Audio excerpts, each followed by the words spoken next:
All right, so for this problem, it says which interval describes the graph of the function is negative, where the graph of the function is negative. Okay, I couldn't find my little pen. I was getting nervous. So negative is anything below the x-axis. What they're talking about is when y is equal to a negative number, or if we use function notation, remember y is the same of f of x. When f of x is a negative value. So what we're really interested in is this part right here.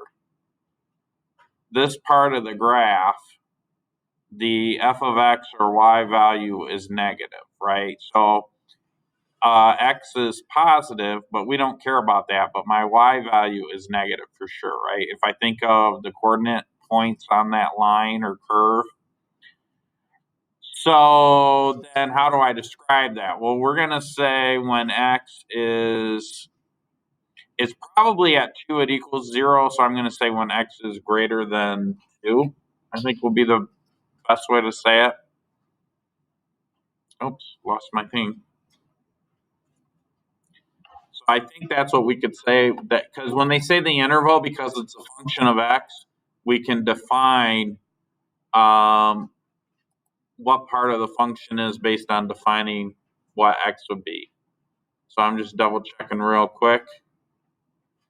Make sure I have the right answer. I'm pretty sure I do. Oh, they did it that way. Okay. So there's another way to write it. So I'm glad I double checked the answer. So when I say x is greater than 2, another way you could do is you could do an upper and lower boundary. So in other words, my lower boundary would be 2. X would never be lower than 2, but it goes all the way to infinity. Both of these mean the same thing, but this is the multiple choice answer they have listed on the online assignment. Okay? Any questions on that one?